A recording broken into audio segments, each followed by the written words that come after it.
Le secteur de la pharmacie en République démocratique du Congo est sujet à beaucoup de questionnements. Ce que nous constatons sur le terrain laisse parfois à désirer des questions, des problèmes, des dysfonctionnements.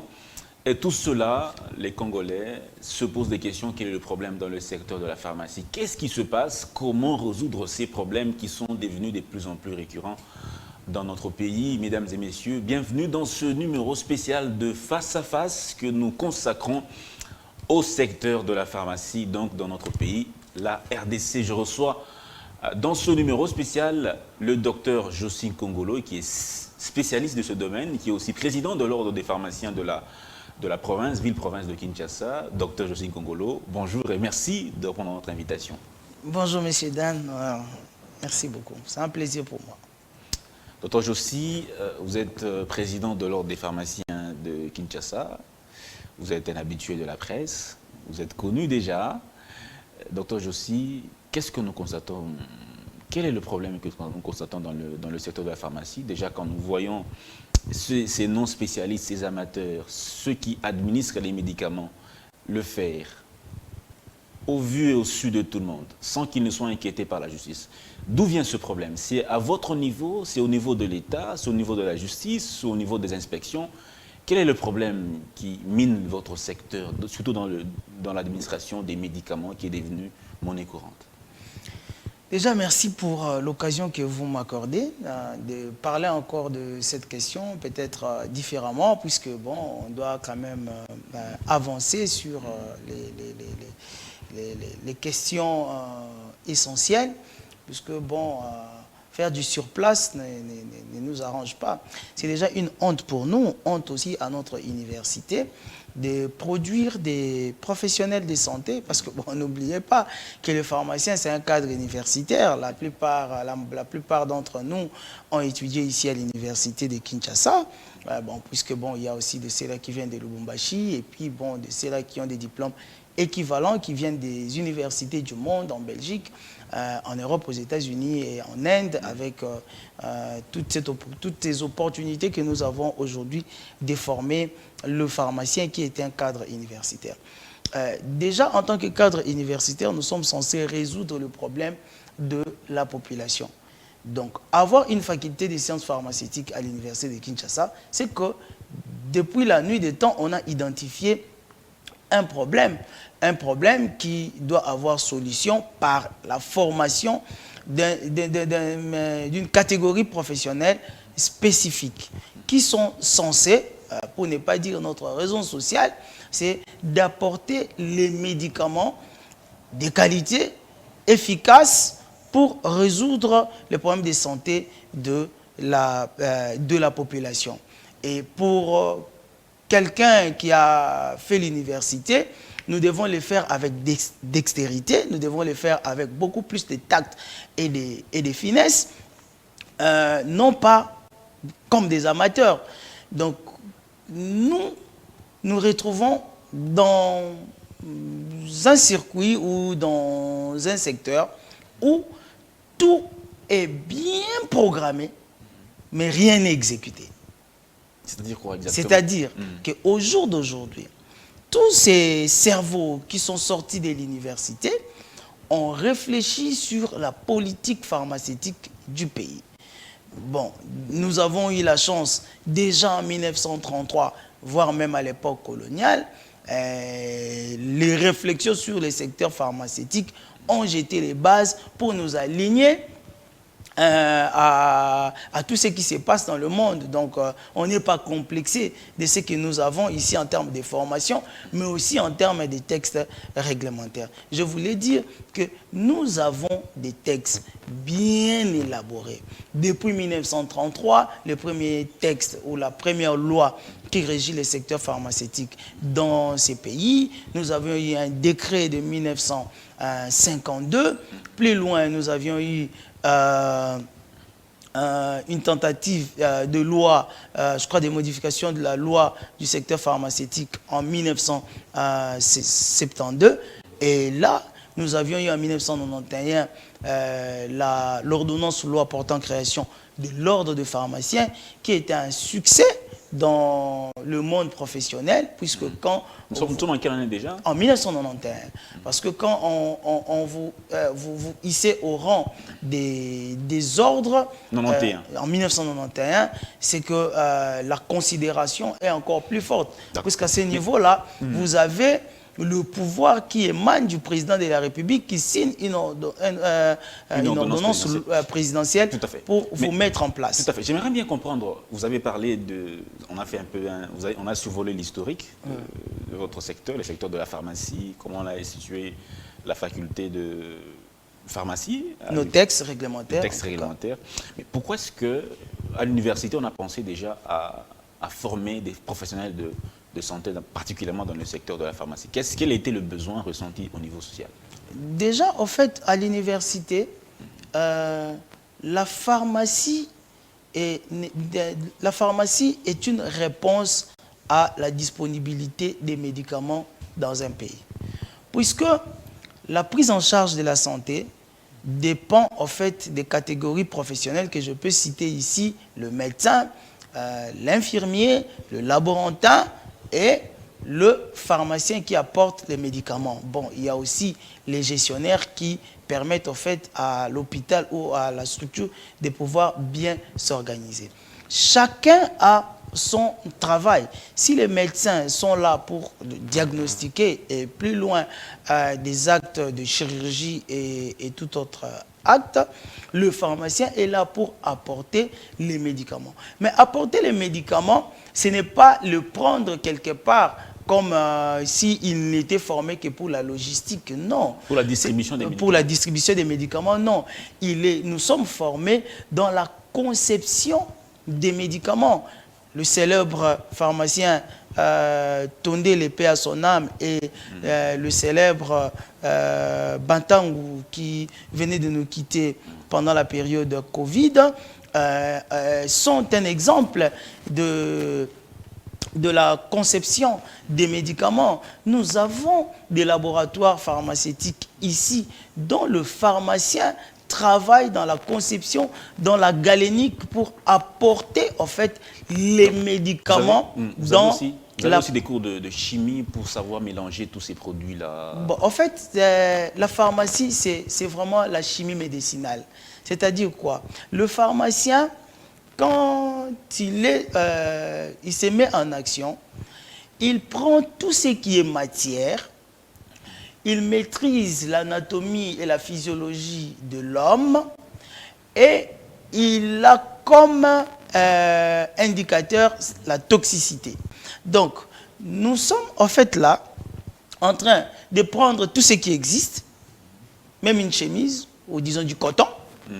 Si on me dit aujourd'hui que le coton peut interagir avec une bactérie et l'éliminer du corps, je travaille sur le coton, comment il peut rentrer dans le corps de l'homme sans pour autant tuer l'homme. Vous voyez? Donc c'est là où nous parlons chimie. La pharmacie, c'est la chimie. Et cette chimie va dans sa complexité parce qu'il monte même jusqu'à la biochimie. C'est-à-dire que nous utilisons la matière, non pas seulement inerte, mais nous utilisons aussi la matière vivante, d'où le vaccin. Et aujourd'hui, on a même évolué parce qu'on utilise maintenant la nanotechnologie pour pouvoir soigner les gens. La nanotechnologie, c'est quoi déjà? Non, bon, en fait, là, on est maintenant dans le micro, donc la technologie moderne, quoi, pour réagir dans les micros, pour rentrer, en fait, dans le corps de l'homme et peut-être... les exemples peut-être sont dans les remplacements des organes qui produisent certaines substances chimiques, peut-être un apport en insuline, parce que c'est peut-être au niveau du diabète qu'on commence plus à utiliser la nanotechnologie. Mais il y a beaucoup d'autres domaines. C'est une nouvelle science qui se développe en pharmacie. Donc là, le pharmacien, il est chimiste, mais dans le corps de l'homme. Tout ce qui peut sauver l'homme, même dans le nucléaire, nous pouvons le prendre et le ramener dans le corps de l'homme. À cela s'ajoutent les dispositifs médicaux, tout ce qui touche à la santé de l'homme, donc c'est-à-dire à résoudre chimiquement le problème de l'homme, nous les prenons en charge. Vous pouvez aussi travailler dans les secteurs de, comme vous avez dit, nucléaire. Nous pouvons travailler dans les secteurs nucléaires, nous travaillons dans les secteurs de l'industrie alimentaire, parce que nous avons un cours de la bromatologie qui nous donne la possibilité de travailler dans l'industrie alimentaire, dans l'industrie cosmétologique. Exactement. D'ailleurs, il y a des professeurs de pharmacie qui donnent cours dans les instituts ou des facultés ou des départements de nutrition. Nous avons la formation des laborantins parce que nous rentrons, vous savez, le laboratoire, c'est des tests. Vous prenez un substrat, soit la salive, les urines, les sels, mais que vous devez faire interagir avec des substances chimiques dont la variation de la coloration ou tout autre phénomène qui va surgir sera interprété pour dire présence ou absence d'une bactérie ou de ce que vous voulez. Mais ces substances-là sont conçues et sont travaillées par des pharmaciens qui connaissent l'homme, qui savent que si je prends par exemple, bon, j'ai dit des choses... On n'a pas d'industrie pharmaceutique en RDC? Si, ça existe. Nous avons des industries pharmaceutiques en RDC. Je pense que ça fait maintenant 10 ans qu'on travaille là-dessus. Nous avons même des industries pharmaceutiques certifiées par l'OMS. Ici en RDC. Ici en RDC. Nous avons des industries. Bon, malheureusement, je ne peux pas citer pour ne pas faire la publicité. Mais nous avons des industries pharmaceutiques. Congolaises certifiées par l'OMS. Il y a pas, je pense qu'il y a entre 6 ou 7. Mais dans l'industrie pharmaceutique, il faut bien séparer les choses. Nous avons les transferts de technologies, donc les pays modernes qui sont venus chez nous avec le transfert des technologies, mais nous avons aussi l'industrie purement locale, c'est-à-dire qui est partie de nos plantes, de toute matière chimique que nous possédons ici et les mettre en musique. De plus en plus, avec l'arrivée du transfert des technologies et avec l'arrivée du numérique, il n'y a presque plus de frontières dans la présentation de produits. Les produits pharmaceutiques que vous trouvez hier avec dédain, mais aujourd'hui, si on vous présente l'emballage, il y a des produits que les gens consomment, ils ne savent même pas que ça vient de là. Je vais essayer un peu de... Justement, je comprends toute cette diversité, voilà. Mais je vais quand même qu'on reste sur votre domaine particulièrement, le domaine de la pharmacie, les spécialités. Est-ce que c'est similaire au domaine de la médecine où vous avez des médecins généralistes, des médecins qui sont dans les domaines particuliers, les gynécologues, ainsi de suite? Est-ce qu'il y a des pharmaciens qui sont spécialistes de tel domaine ou vous êtes tous généralistes? Bon, en fait, il y a des spécialités, mais nous, nos spécialités ne sont pas forcément académiques. Je dis bien forcément académiques. Puisque, bon, dans le cursus, le médecin, lui, il a d'abord un diplôme de médecin généraliste, oui. Et puis après, il fait un choix. Je vais faire la gynéco, je vais faire... Nous aussi, à notre niveau, on a un diplôme de pharmacien. On ne parle pas de pharmacien généraliste, non. On parle d'un diplôme de pharmacien. Maintenant, en raison de ton orientation professionnelle, tu te retrouves, par exemple, engagé à une industrie pharmaceutique. Donc, à ce moment-là, tu peux faire un master, hein, un DA, que dans l'analyse, dans la production. Et là, tu sors vraiment spécialiste dans ce domaine-là. Bon, il y a aussi, en fait, ceux qui sont à l'officine, qui s'orientent dans la santé, dans la pharmacie communautaire. Il y a aujourd'hui ceux qui sont à l'hôpital. Ils font la pharmacie clinique, puisque là, de plus en plus, ils commencent à prendre beaucoup plus d'ampleur à cause de la gestion des ordonnances. Puisque l'ordonnance, c'est la lettre que le médecin envoie au pharmacien. L'ordonnance n'appartient pas au patient. L'ordonnance, c'est la lettre que le médecin envoie au pharmacien. Pour dire quoi? Écoutez, j'ai reçu telle personne, tel patient, voilà. Il fait le palu. J'ai diagnostiqué après anamnèse, mais je l'ai confirmé après un examen des laboratoires. Mais vous m'aviez dit en tant que pharmacien que si c'est un palu simple, il peut prendre de l'artéméter et de l'humulfentril. Voilà pourquoi j'ai prescrit pour lui l'artéméter et l'humulfentril à telle dose. J'ai associé du paracétamol pour éviter la fièvre. S'il a quelque chose, je l'ai mis. Alors, est-ce que vous pouvez lui donner ces médicaments? Alors, cette lettre arrive chez le pharmacien. Le pharmacien voit d'abord si réellement la lettre correspond au patient. Est-ce que le patient n'a pas pris la lettre de quelqu'un d'autre? Vous voyez, par exemple, vous êtes un homme, on vous prescrit des ovules. Ça sonne pas. Et bon, là, c'est vraiment des cas rares, mais le cas le plus fréquent qu'on retrouve, c'est au niveau des dosages, où vous avez des enfants qui se retrouvent avec des posologies des adultes.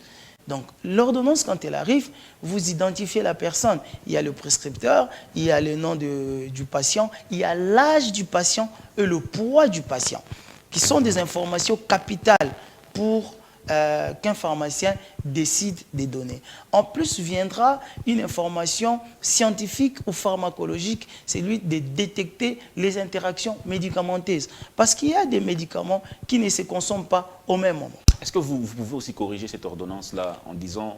Pas on peut, on doit et obligé. C'est-à-dire le pharmacien est le rempart, donc le dernier rempart du patient face à une erreur médicale ou une erreur pharmaceutique. Donc, quand on te donne le médicament, on laisse la responsabilité au pharmacien. Je vais vous dire une chose.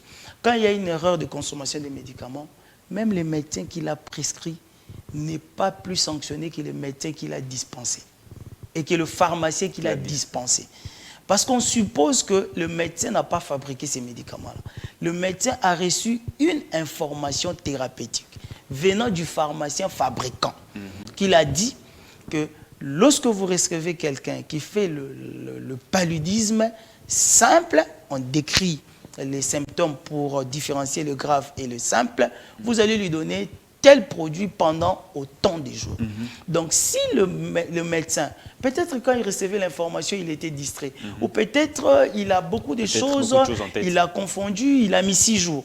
Donc vous, en tant que pharmacien, ayant la connaissance et la maîtrise de ces médicaments-là, vous devez refuser. Mais il peut y arriver qu'un médecin est allé à une conférence à New York, à Massachusetts, je ne sais pas où, il a reçu une information que désormais tel médicament peut se donner pendant 3 jours ou 6 jours. Ou il a reçu une information du genre, tel médicament qui ne se donnait pas chez la femme enceinte, on peut le donner. À ce moment-là, le pharmacien renvoie la prescription pour qu'il signe pour la 2e fois. Mais aussi, après avoir signé pour la 2e fois, si le pharmacien n'est pas convaincu scientifiquement, il ne délivre pas ces médicaments-là. Alors là, le patient est... On réoriente la prescription. On discute maintenant avec les médecins pour lui dire, voilà, nous, tel qu'on a étudié, telle pathologie, voici les molécules qui sont disponibles. Telle molécule a tel effet, telle autre peut passer pour son cas. Telle molécule, oui, ça va, mais pour son poids, c'est quand même assez exagéré. Vous êtes très, très important. Comment se fait-il que de temps en temps, où dans certains hôpitaux, on n'a pas de cabinet des pharmaciens? Comment, qu'est-ce qui justifie cela? En fait, notre difficulté ici, c'est vraiment l'information. Il y a un problème d'information, même auprès des personnels. Même dans les hôpitaux de l'État. Exactement. C'est-à-dire qu'on a un problème d'information.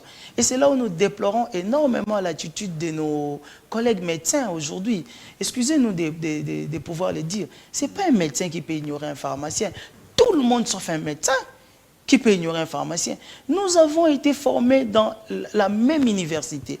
Nos bâtiments, nous sommes dans le même bâtiment.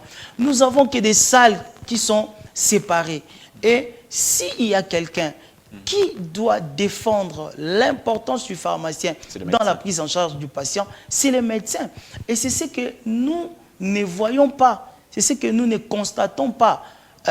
Pour la simple raison, la présence du pharmacien, en fait, est liée à la taille de l'hôpital.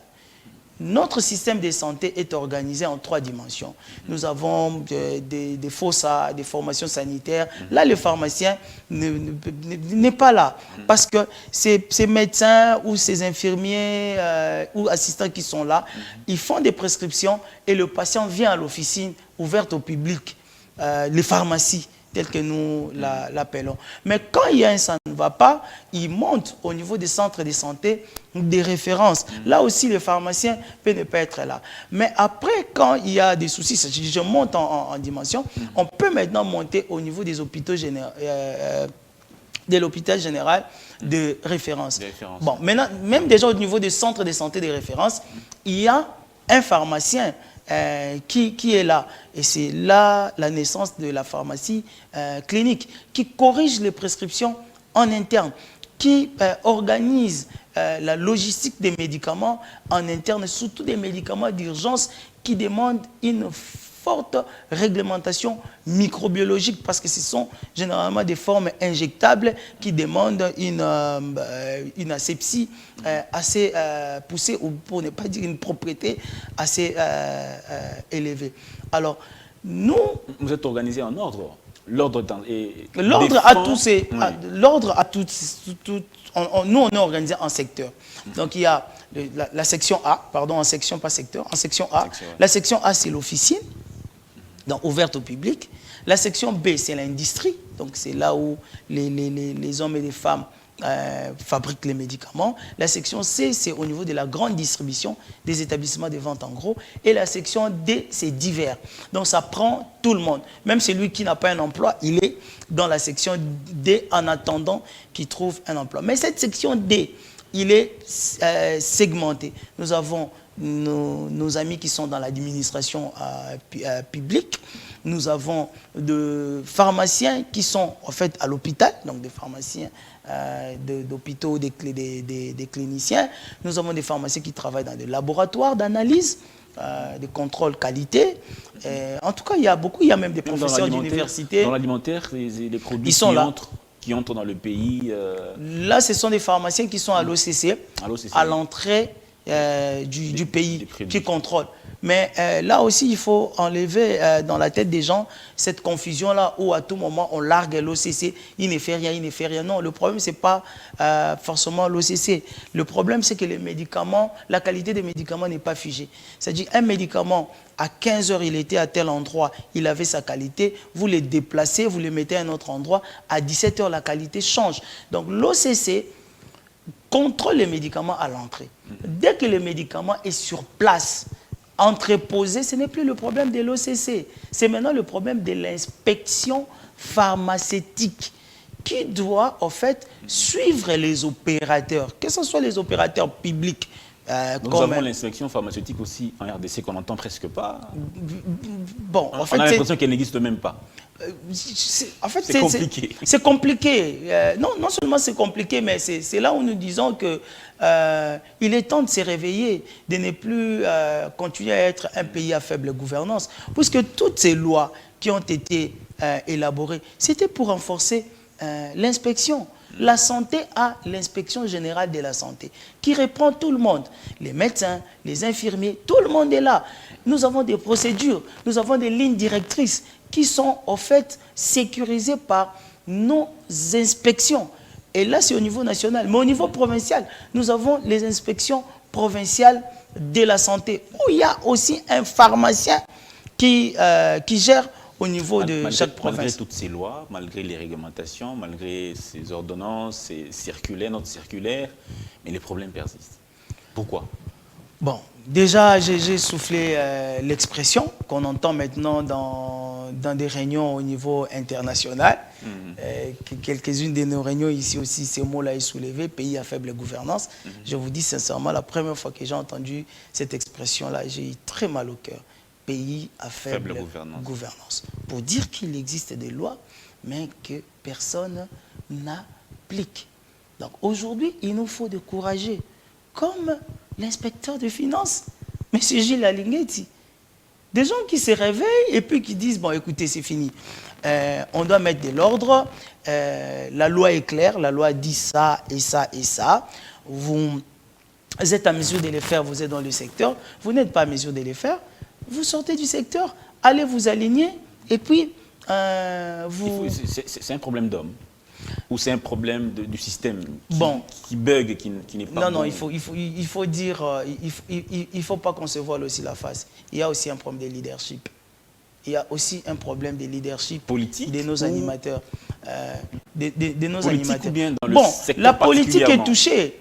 La politique est touchée puisque la politique est censée contrôler, c'est la gestion du pays, c'est la gestion de la cité. Donc, si aujourd'hui, c'est la politique qui nomme, donc la politique est touchée par la sélection des leaders qui gèrent les secteurs pharmaceutiques. Ça, il faut le dire. Là où nous félicitons la politique, c'est l'orientation politique de l'état de droit. Parce que quand le président de la République, c'est lui qui a en charge l'exécution de la Constitution, si je peux le dire ainsi, il dit « je veux l'état de droit ». Que la justice fasse son travail, que les inspecteurs fassent leur travail. Maintenant, il revient à l'organe de l'exécution, l'exécutif, de pouvoir mettre le gouvernement, de le mettre en musique. Bon, s'il y a des problèmes, parce qu'on est humain, on ne peut pas comprendre par rapport en regardant les niveaux d'instruction de nos dirigeants, on s'est dit, ils ont aussi quelque chose en tête, ils ont aussi l'amour du pays, parce qu'on n'a pas le monopole de l'amour du pays, ni de la connaissance, surtout de l'amour du pays. Il y a des gens aussi qui aiment le pays, qui nous dirigent, mais s'il y a un problème, mettons-nous ensemble, discutons, plutôt que d'être indifférent. Il faut poser une table ronde avec le gouvernement, autant le de secteur fois, de la pharmacie, et autant de fois, pour proposer des pistes de solutions à tous les problèmes que vous avez, que nous connaissons au Congo. À ce stade ici, en tout cas, on a dépassé les stades des tables rondes. À ce stade ici. Il faut qu'elle... Non, à ce stade ici, on est au niveau de l'application des textes. On applique d'abord. Qui est censé faire appliquer ces textes? Mais je l'ai dit, c'est le gouvernement. Ouais. C'est le gouvernement qui, dans le gouvernement, il y a le ministre de la Santé. Il n'est pas seul, il y a le ministre provincial aussi qui est là. Maintenant, voilà. C'est Madame Lisa. Oui. Maintenant, à son niveau, elle a même lancé l'opération Kinbopé Tobate la santé à Banakin. La sensibilisation a pris fin. On est dans une autre phase. C'est là où nous voulons pousser pour parler de la phase de l'application de loi. Mais dans l'application de loi, il y a deux entités. Il y a l'organe de gestion et il y a l'organe d'inspection. L'organe de gestion. L'organe de gestion et l'organe d'inspection. Quand je parle de gestion, je parle de la gestion administrative. Vous voyez, qui sont censés mettre en place les lignes, d'appliquer les lignes directrices. Au niveau national, on l'a conçu, mais au niveau provincial, il faut l'appliquer. Alors, c'est là où nous, après nos réflexions, c'est vrai que le sujet est tellement vaste. L'inspection n'est pas assez efficace pour contrôler ce qui se passe au niveau de la pharmacie. On constate que déjà toutes ces micro-boutiques qu'on appelle pharmacie sont partout dans le pays et c'est elles qui alimentent pratiquement toute la population quinoise en médicaments. Donc le secteur de l'inspection de la pharmacie a un sérieux problème que vous devez revoir. Là, nous ne pouvons plus voiler la face. Nous ne pouvons plus voiler la face. L'inspection a des sérieux problèmes de s'organiser. Mais il ne suffit pas seulement de tirer sur les inspecteurs, mais il faudrait voir aussi la politique. Nous avons plusieurs inspections. Nous avons l'inspection des finances, nous avons l'inspection du travail, nous avons l'inspection de la santé, nous avons peut-être l'inspection de l'éducation et tout le reste. Mais nous constatons que l'inspection qui est logée à la présidence de la République, c'est l'inspection qui est beaucoup plus active. Oui. Alors, pourquoi ne pas prendre tout le monde, les mettre sous l'égide de la présidence de la République? Parce qu'il y a aussi une question des formes. L'inspecteur qui est censé inspecter le système de santé se retrouve subalterne de l'exécutant. Donc ça bloque son Ça bloque aussi son processus. Entre nous. En fait, c'est un raisonnement simple. Hein? C'est un raisonnement simple. Vous êtes mon subalterne et vous venez me contrôler. Donc, à un moment donné, ça ne va pas. Pourquoi ne pas changer et prendre toutes les inspections, le ramener au niveau de la présidence de la République? Question de suivre un peu le mouvement de l'IGF. Comme ça, la présidence de la République sera en fait en train d'impulser le contrôle des programmes du gouvernement au niveau de l'administration, mais aussi au niveau du contrôle parlementaire auprès de l'initiative doit venir du chef de l'État. L'initiative, en tout cas, je pense que l'initiative doit venir du chef de l'État par un mécanisme de prendre les médicaments comme... il y a un terme là qui m'échappe. Oui. Donc, le président de la République peut prendre les médicaments sous son égide. Ça ne va pas, je prends les médicaments. Désormais, tout ce qui est lié aux médicaments... Vous risquez d'avoir des problèmes avec ces Libanais qui importent les médicaments et qui les vendent à tous ces détaillants. En fait, l'expérience a montré que le problème, ce n'est pas l'étranger. Puisque cet étranger-là, il respecte la loi en Angola. Cet étranger-là respecte la loi au Togo. C'est ça. Cet étranger-là respecte la loi à Brazzaville. Donc le problème, c'est nous. C'est pas lui. C'est pas lui. C'est pourquoi je ne m'éternise pas au jour d'aujourd'hui de parler des opérateurs économiques étrangers. Ce n'est pas eux. C'est la manière dont vous faites respecter vos lois. Quelqu'un qui n'a jamais mis les pieds dans votre pays, comment, à l'espace de 2 ans, il met les pieds chez vous, il contrôle tout le monde? Donc, c'est un problème des animateurs que pour renforcer, nous pouvons demander au président de la République de prendre en son égide toutes les inspections comme ils ont fait par les finances. Si on doit passer par les parlements pour modifier une certaine loi, qu'on passe par les parlements, ça va du salut de la population. Nous avons des faux contrats qui sont validés au niveau des inspections du travail. Vous pensez que quelqu'un qui a faim, qui a fait 2 ans, 3 ans après avoir fini l'université, il n'a pas eu un emploi, quelqu'un l'engage et lui dit « je vais te donner $200 », il va refuser alors que l'État ne lui a rien donné? Il va accepter. Il va accepter. Mais il revient à qui? Il revient à l'État de pouvoir faire respecter les SMIC. Donc si aujourd'hui, l'inspection du travail est sous l'égide de la présidence de la République, le gouvernement sera en train d'appliquer ces textes réglementaires, mais l'inspection fera le suivi de voir si réellement les gens sont payés à la hauteur de la profession. Si aujourd'hui les médecins, les pharmaciens, les infirmiers n'ont pas l'argent, qui vont acheter des maisons pour nourrir les architectes et les ingénieurs de construction? Personne.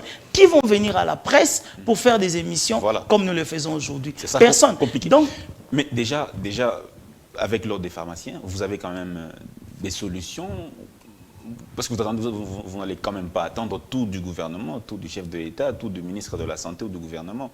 Vous avez déjà au niveau de l'ordre des pharmaciens quelques éléments de complémentarité à toutes ces décisions qui doivent être respectées. Exactement.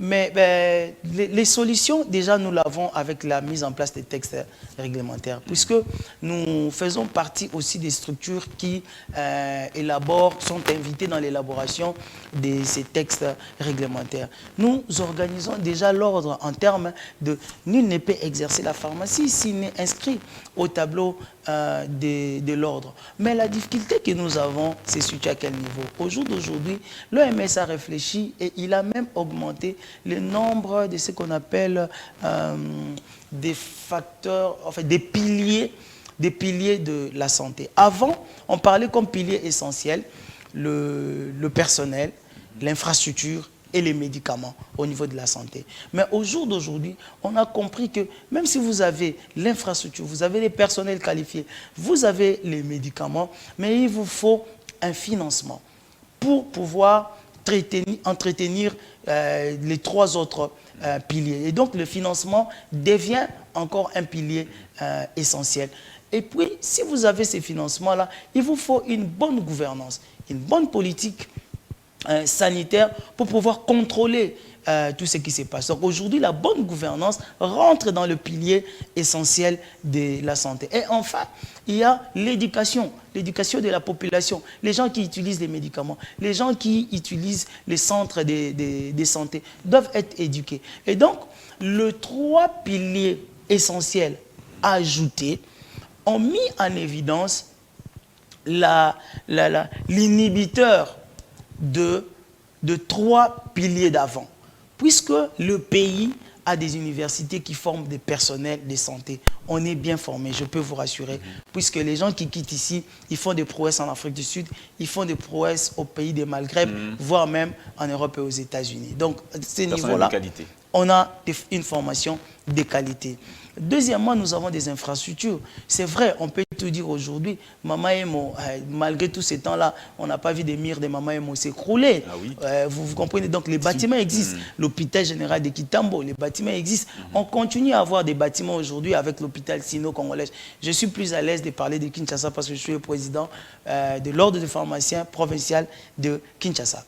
Donc, il y a des sino-congolaises qui sont construites. En termes d'infrastructures, nous avons des infrastructures. Les médicaments, nous avons des médicaments qui nous viennent un peu de partout. Le peu que nous pouvons contrôler, il y a une certaine traçabilité. Mais la faible gouvernance fait en sorte que l'inspection ne soit pas forte sur terrain. Le manque de financement fait en sorte que nous manquons de moyens et que notre politique soit dictée par des partenaires techniques et financiers.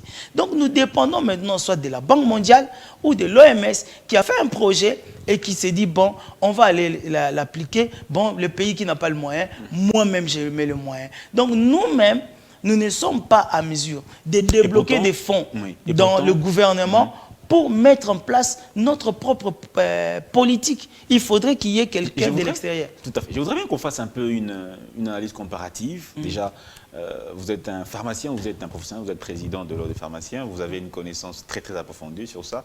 Et déjà, du point de vue historique, est-ce que vous constatez qu'il y a... Les problèmes vont de mal en pis depuis, on dira, depuis 1960 jusqu'à aujourd'hui 2022, puisque c'est à 62 ans d'indépendance, avant-hier. Donc, est-ce que vous remarquez qu'il y a une certaine évolution ou bien on est en train de s'engouffrer de plus en plus dans ce domaine particulièrement? Bon, ce qui est vrai, nous allons de mal en pis. Waouh.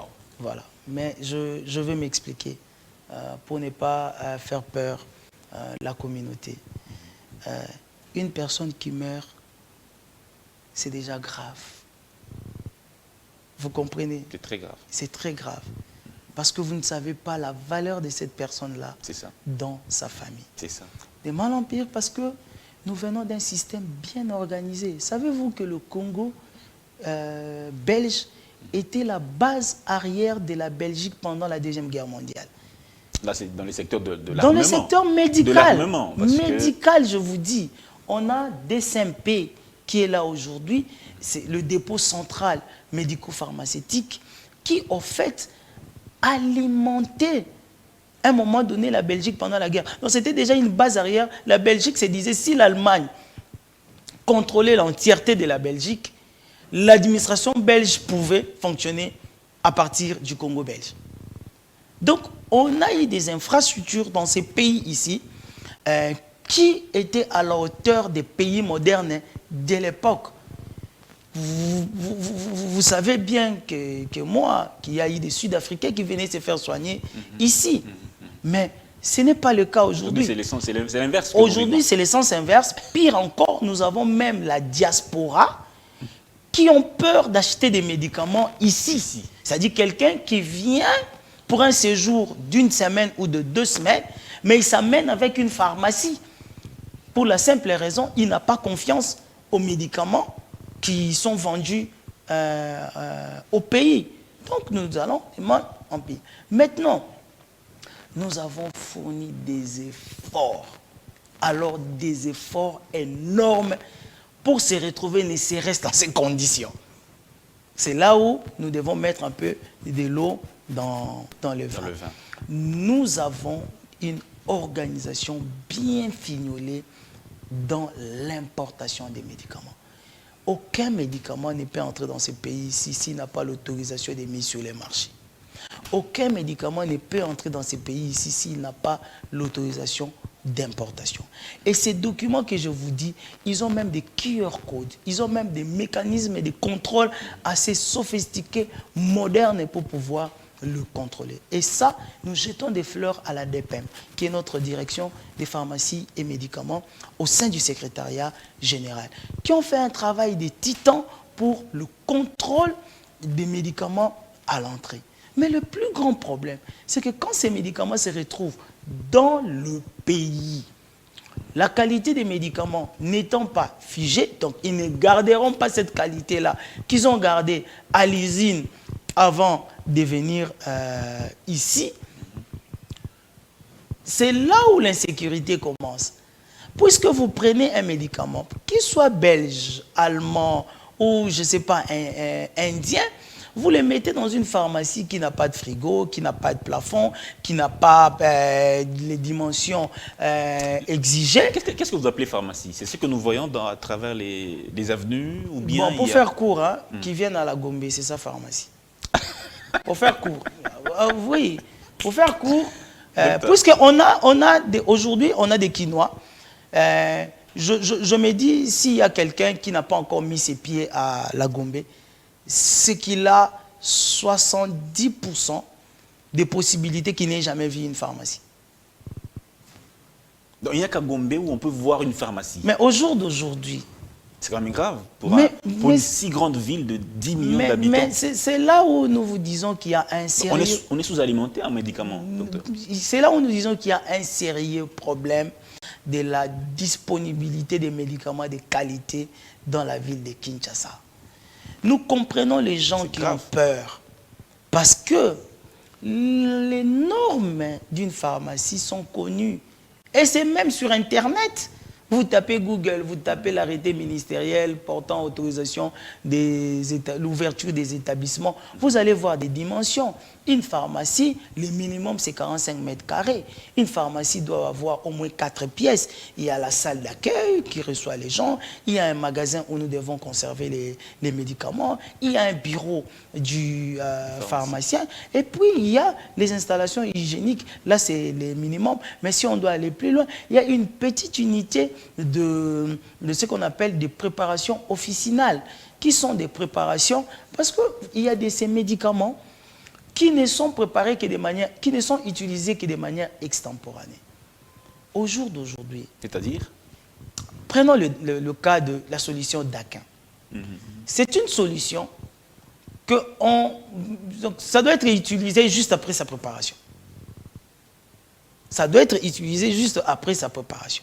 Mais on se rend compte qu'il y a des établissements qui vont acheter les solutions d'Aquin dans un dépôt, je ne sais pas pourquoi. Ils pourront les vendre, stocker, ça fait 3 mois, 4 mois, 1 semaine, 2 semaines. Alors que nous savons bien que ce sont des préparations officinales, pour ne pas dire des préparations magistrales. Et ça, ce sont les amis de la sous-cellule Gros qui nous l'ont fait remarquer.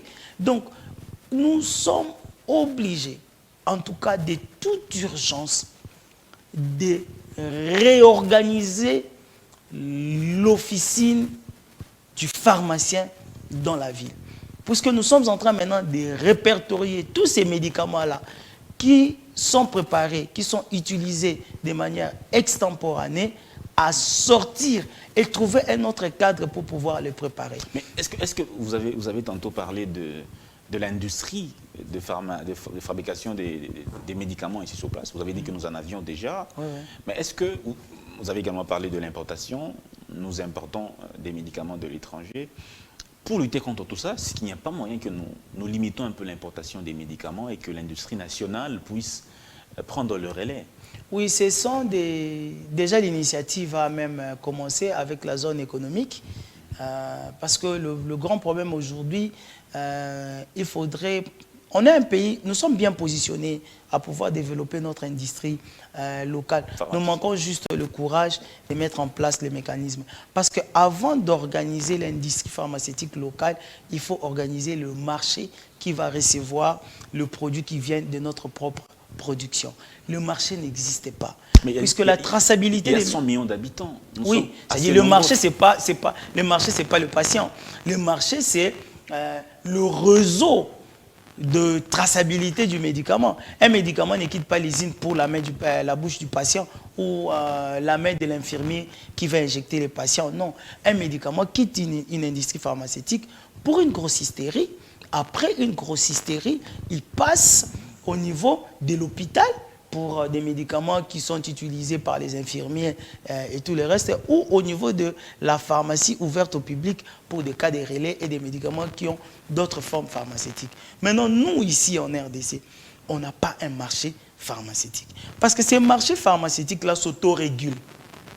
S'autorégulent dans le sens où ce n'est pas la pharmacie du quartier, puisqu'on doit en avoir. Cette belle pharmacie-là doit rentrer dans le quartier. Voilà. Il ne doit pas seulement rester à la Gombe. Voilà. Ça doit être à Barumbu, ça doit être à Kinshasa, ça doit être à Bandal, même en Djili, et plus loin même à Maluku. Cette pharmacie-là reçoit du distributeur les médicaments que le gouvernement a autorisé d'entrer dans le pays au travers l'ADPM, pour ne pas dire la COREP, qui est l'agence qui va bientôt voir le jour. Donc c'est une nouvelle configuration de notre direction pharmacie et médicaments, puisque dans le monde, on parle aujourd'hui des agences de régulation.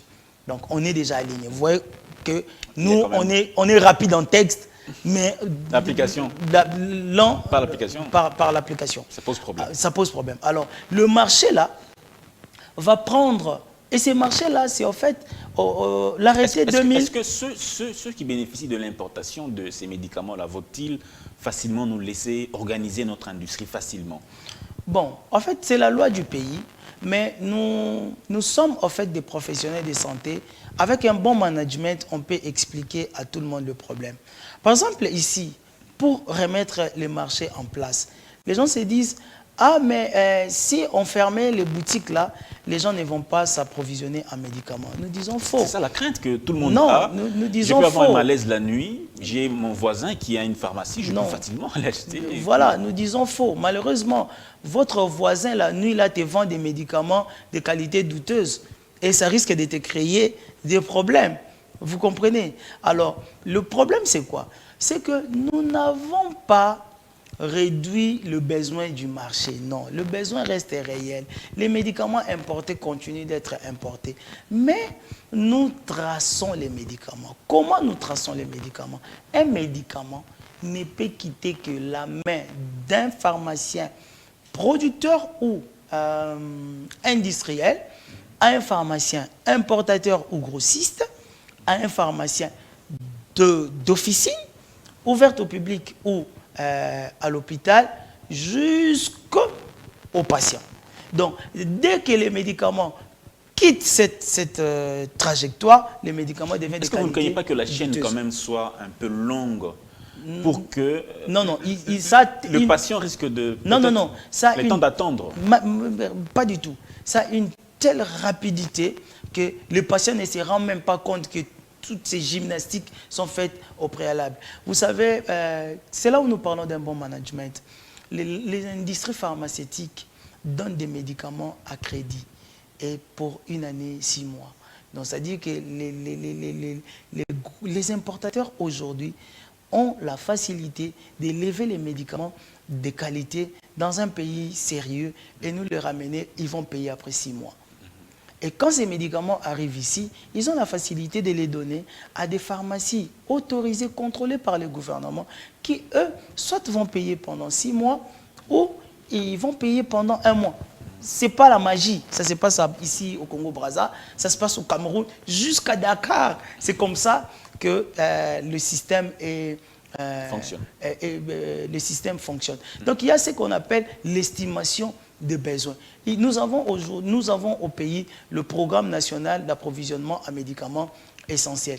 Les besoins du médicament sont étudiés au préalable. C'est-à-dire, nous prévoyons que nous aurons autant de patients de telles pathologies pendant telle période pour que vous, aujourd'hui, quand vous avez besoin des médicaments, vous les trouvez au bon endroit. Mais le système actuel, en fait, crée un désordre que même les indicateurs de santé publique sont difficiles à récolter, puisque nous sommes dans la difficulté de dire aujourd'hui aux gens combien nous consommons.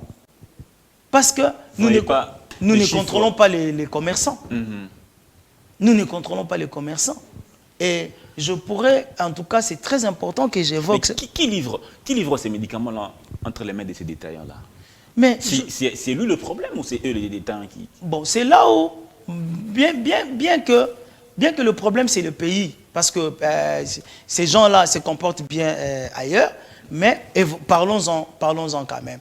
Nous avons des pharmaciens qui disent clairement qu'au jour d'aujourd'hui, nous n'avons plus le monopole de la profession. Nous sommes dans un établissement où celui qui me paye exerce la profession à ma place. Qu'est-ce que nous faisons? Nous sommes obligés de frapper le pharmacien, ok?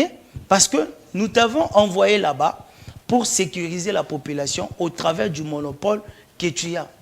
Mais quand nous frappons le pharmacien, c'est un autre pharmacien qui vient et qui fait la même bêtise. Donc, vaut mieux remonter directement pour parler avec l'opérateur économique. Et c'est tout notre distance avec la FEC qui, aujourd'hui, a plusieurs opérateurs économiques du secteur pharmaceutique qui sont logés chez eux et qui sont plus commerciaux que santé publique. Oui. Alors que le domaine est de la santé publique. D'accord, docteur. On est à la fin de l'émission, mais on va prendre la deuxième partie de l'émission. Je pense que je ne vous l'ai pas dit, mais la deuxième partie consacre quelques photos que vous allez commenter, des personnalités importantes.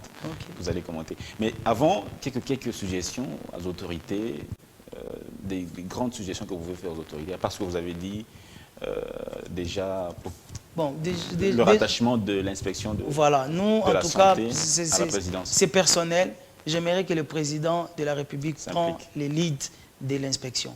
L'inspection de la santé, l'inspection du travail, l'inspection de l'éducation. S'il peut les rattacher à la présidence, comme on a fait avec l'IGF, ça serait une bonne chose. Deuxièmement, c'est que le pays, on doit réfléchir ensemble avec le gouvernement de résoudre le quatrième pilier qui est le financement dans la santé. Puisque je vous l'ai dit ici, le financement dans le secteur de la santé.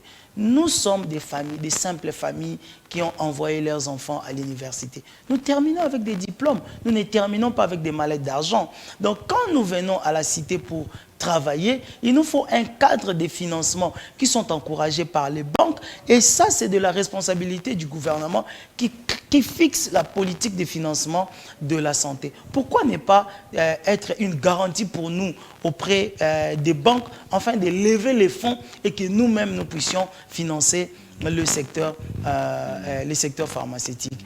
Enfin, je m'aurais demandé vraiment un sens élevé de la mise en application. Notre problème dans le pays, on a des textes. Nous avons des textes. Il faudrait au jour d'aujourd'hui, les gens qui viennent pour solutionner, passez-moi l'expression, pour trouver des solutions, se focalisent sur comment appliquer nos lois. Puisque toutes les personnes qui lisent nos lois nous disent que vous avez des lois impeccables, vous êtes même des pionniers. Là où les lois sont appliquées, c'est le paradis. Et il faudrait bien qu'on y arrive aussi. D'accord, docteur, on va prendre la partie photo. On va vous défiler quelques photos que vous allez commenter. À dessin. Là, c'est un modèle de courage. C'est un modèle de courage face à l'agression. Il a tenu bon, mais avec sa profession. Il a montré aux gens que tout le monde peut être utile. Qui pouvait imaginer que ça serait un médecin qui serait au front face à une guerre qui nous a été injustement imposée? Récupérer la psychologie de ces moments, c'est quelque chose d'extraordinaire et il n'y a que Dieu qui peut lui récompenser, lui et les 1000 générations qui viendront après lui. Les modèles de courage. Denis Mukwege. Oui, les modèles de courage. Un modèle de courage. Un potentiel président de la République. Bon, en fait, les scientifiques ne sont pas vraiment dans ça. Un potentiel pour le bonheur de la vie des Congolais. Si ça passe par là, ok. D'accord, docteur. On va prendre une deuxième image. Je pense que c'est l'ancien ministre de la santé. Oui. J'aimerais dire c'est quelqu'un qui a raté l'opportunité d'élever l'IDPES dans la gestion du pays. Il a raté cette opportunité. Puisque c'est le ministre de l'IDPES qui a géré le pays pendant la période de Covid. Et au finish, c'est un procès. Acquitté ou pas, mais on n'aurait pas terminé la course à un procès. Mais je sais que c'est quelqu'un qui a du potentiel. Un jour, peut-être, il pourra justifier qu'est-ce qui s'est passé, pourquoi il n'a pas pu mettre toute son intelligence à la relance du secteur médical. On l'attendait beaucoup dans les secteurs pharmaceutiques, puisque c'est quelqu'un qui pouvait trouver beaucoup de pharmaciens, parce que les pharmaciens ont accompagné l'IDPES dans des périodes obscures. Les pharmaciens, il y a des cadres pharmaciens qui sont à l'IDPES. Il y a le professeur Paul Chilumbu. Il y a beaucoup que je ne décide pas. Et votre collègue? Oh, c'est un maître. C'est un maître que je salue. Donc, il avait de l'expertise qui pouvait bien associer dans sa gestion et se distinguer, avoir un nom dans ces pays. Mais en tout cas, je crois en lui, je crois en l'intelligence de l'homme. Ce n'est qu'une page de l'histoire qui pourra vite tourner et se propulser. D'accord. On va prendre une troisième image, pardon. Ah, voilà. Le ministre Jean-Jacques. C'est le ministre actuel, Jean-Jacques Mbongani. Intelligent. Intelligent, je vous dis. Il a l'amour du pays, mais je sens qu'il est mal entouré. Mais c'est vraiment quelqu'un, quand il vous projette ses réflexions, vous dites que... Vous avez déjà eu des... Mais oui, oui. C'est un ministre ouvert comme pas possible. Vous demandez une audience, vous l'avez dans le 48 heures. Hein. Wow. Et quand vous parlez avec lui, vous sentez la réflexion d'un intellectuel qui veut qu'on avance. Mais quand je dis il est mal entouré, parce que c'est quelqu'un qui a longtemps vécu en Europe, il connaît les systèmes européens. Avec lui, on ne pouvait pas autant traîner pour voir le secteur pharmaceutique s'y relever. Bon, il est encore là, il a encore du temps, en tout cas, pour mettre à musique tout ce qu'il nous dit. Tout ce qu'il nous dit, il est disponible et nous l'encourageons parce qu'il est là. Nous l'encourageons, nous prions pour lui. Parce que notre bonheur dépend de sa signature. Exactement. Il faut le dire, notre bonheur dépend de sa signature. Donc, s'il dort mal, nous dormons mal. Vous voyez? C'est ça. Donc, c'est là où nous disons que si... C'est le patron du secteur. C'est le patron du secteur. S'il y a moyen, en tout cas, il peut balayer sa cour rapidement. Je n'ai rien à voir, je ne connais personne là-bas, mais je dis que, comme on dit, les chiffres sont têtus. Quand il n'y a pas le résultat et qu'il y a quelqu'un de bon au-dessus, c'est que dans la chaîne là, il y a un ça ne va pas. Revoyons la chaîne. Exactement. Docteur, on va prendre un... Voilà. Ah, une quatrième image. Voilà, ça c'est notre ministre de la ville, une dame battante. Là où tout le monde n'a pas osé, elle a osé. Elle est bonne? Très bonne. Pourquoi je dis très bonne? Puisque tout le monde a manqué le courage d'assainir les secteurs pharmaceutiques. Tout le monde a manqué le courage. Mais quand quelqu'un s'élève et dit « Ok, moi je prends la responsabilité, puisque c'est moi qui dois appliquer les lois au niveau provincial, où est le problème ?» Le problème, c'est qu'il faut que les établissements pharmaceutiques aient des autorisations, se mettent en ordre. Qu'est-ce qu'il faut faire? Il faut sensibiliser. Ok, voilà, je commence à sensibiliser. Il a donné 90 jours à tous les opérateurs économiques dans les secteurs pharmaceutiques de se mettre en ordre. À ce moment ici, nous sommes déjà dans la phase pas de réflexion, mais bientôt là, elle va surprendre. Parce qu'il y a quand même des données, des informations qu'on ne peut pas livrer au jour d'aujourd'hui à la presse, mais bientôt là, elle va surprendre. Et elle a notre soutien sur les secteurs pharmaceutiques. Et tous les Quinois doivent faire confiance à... Tous les Quinois. Tous les Quinois. En fait, moi, j'aime la science. La science a des évidences. Que tu le veuilles ou pas, si tu consommes des médicaments de mauvaise qualité, tu vas mourir. Et c'est cette dame qui a la responsabilité de nous donner des médicaments de qualité.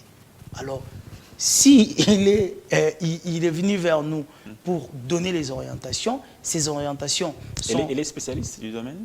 Je ne sais pas. Chez les politiques, on demande rarement ces genres de questions, à moins qu'elle-même nous ait dit. Je n'ai jamais posé la question, mais je sens seulement qu'elle est à l'écoute et elle fait ce que les professionnels disent. Il y a trop des pesanteurs, hein, et ça, c'est le pays. On va les débloquer. Ça viendra, mais d'ici là, elle va surprendre. Trop de pesanteurs au niveau interne?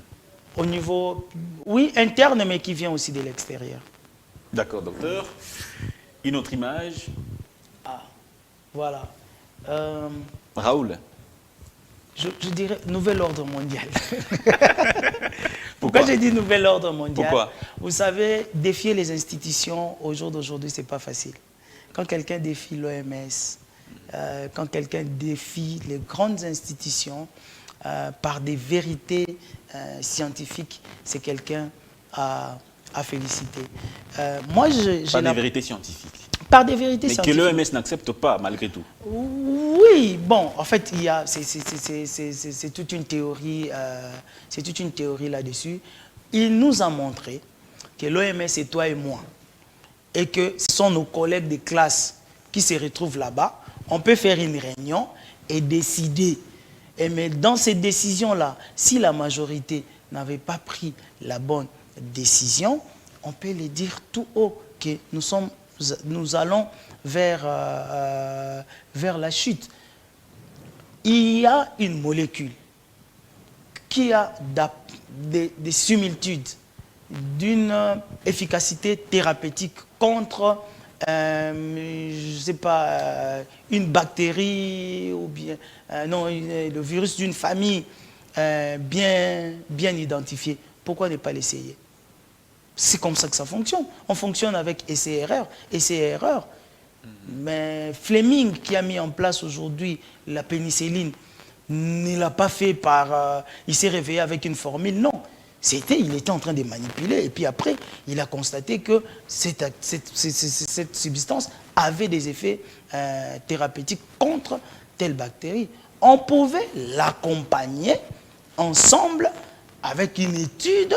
Et à la fin, on pouvait dire à tout le monde, bon, écoutez, ce qu'il a dit, c'est bien, mais après une étude d'autant de personnes traitées, nous pensons que nous pouvons nous réorganiser autrement. Donc, il a fait face au Big Pharma. C'est quelqu'un que moi, personnellement, en tout cas, je respecte parce qu'à un moment donné, il faut bouger nos institutions pour ramener nos collègues et nos confrères qui sont là-bas. Qu'ils n'oublient pas. Ce n'est pas la casquette de l'OMS qui fait de toi plus intelligent que les autres.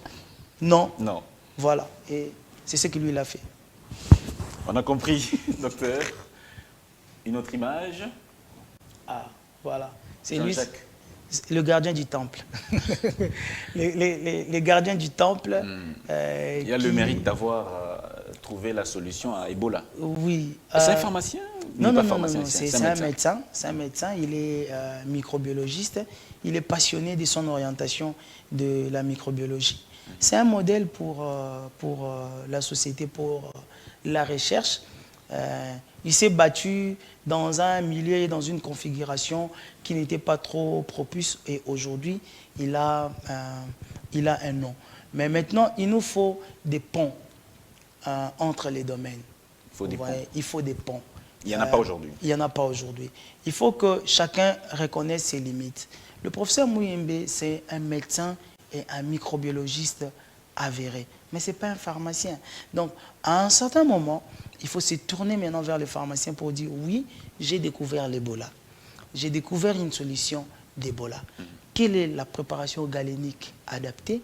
Quelle est la forme pharmaceutique adaptée en injection ou en pommade ou en comprimé qu'on peut donner aux autres? Il est bien entouré. Je pense que il doit aussi mettre en évidence le travail des pharmaciens qui sont dans son équipe. Ils sont un peu étouffés. Parce que même moi, je ne connais pas de là-bas. Je sais qu'il y a des gens là-bas, mais en tant que président de l'ordre, je ne connais pas. Ils ne viennent pas vers nous pour nous dire voilà ce que nous faisons et tout le reste. Ils devaient normalement animer des conférences dans nos milieux. Ils devaient organiser ça. Ils ont des salles. Ils pouvaient nous appeler. Pour le développement de la science. Oui, pour le développement de la science. Nous avons des plantes, nous avons des substances qui peuvent entrer en contribution. On dirait que cette science-là est étouffée. Vous n'avez pas... Il n'y a pas de pont. N'est pas vulgarisé. Il n'y a pas de pont. Il n'y a pas de pont. Il n'y a pas de pont entre nous. C'est ça, en fait, les dangers du scientifique congolais. Il a peur de se faire voler sa méthode. Bon, pas forcément par son niveau. lui, c'est un grand. Oui. Mais en fait, nous disons ceci. C'est-à-dire que les médecins se disent, ils prennent la part du lion. Ils disent, bon, c'est nous. Dans le domaine de la santé. Si la personne est guérie, c'est nous. Mais dites quand même aux gens que ces médicaments-là, ce n'est pas moi qui les ai préparés, ce n'est pas moi qui les ai fabriqués, ce n'est pas moi qui les ai conçus. J'ai reçu l'information et je vous ai donné ces médicaments-là. C'est quand même juste, non? Dites quand même aux patients que je vous ai prescrit, mais allez voir un pharmacien pour sécuriser cette prescription et pour vous donner des médicaments de qualité. Faire croire à tout le monde pendant 62 ans que c'est nous qui faisons tout, et c'est pas bon. Docteur, on va prendre une autre image. Ah, voilà. Jérôme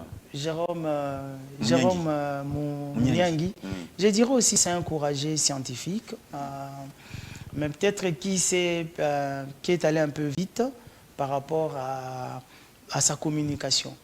Vous savez, la science, c'est comme un joueur de football qui est au banc de touche. Il ne dit jamais à l'entraîneur que je vais entrer. C'est l'entraîneur qui prend la décision, qui dit « maintenant c'est ton tour, entre ». Vous voyez, il a des bonnes idées, il a le courage pour avancer. Les portes que les gens ne toquent pas, lui il peut toquer. À son âge, vraiment c'est quelqu'un à féliciter. Mais je me dis, est-ce que ce n'était pas par erreur qu'il est allé faire la médecine et qu'il devait faire la pharmacie?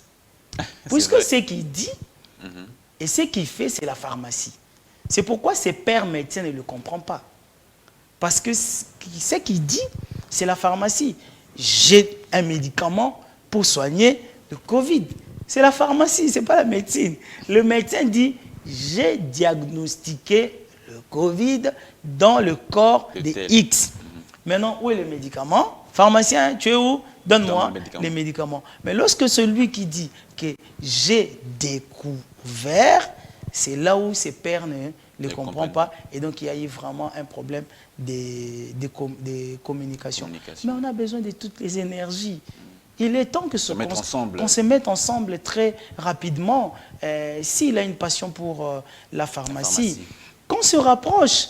Quand je dis se rapprocher en termes d'institutions, pas des individus. Les individus, on est quoi devant l'entente et les défis du pays? Qu'on se rapproche en termes des institutions. Collaborer, partager l'expérience. Partager l'expérience et pour faire du bien à nos populations. Il a comme population cible les populations de l'Est qui ont beaucoup de défis en dehors de la guerre. Vous savez, quand il y a la guerre, l'accès des médicaments devient compliqué.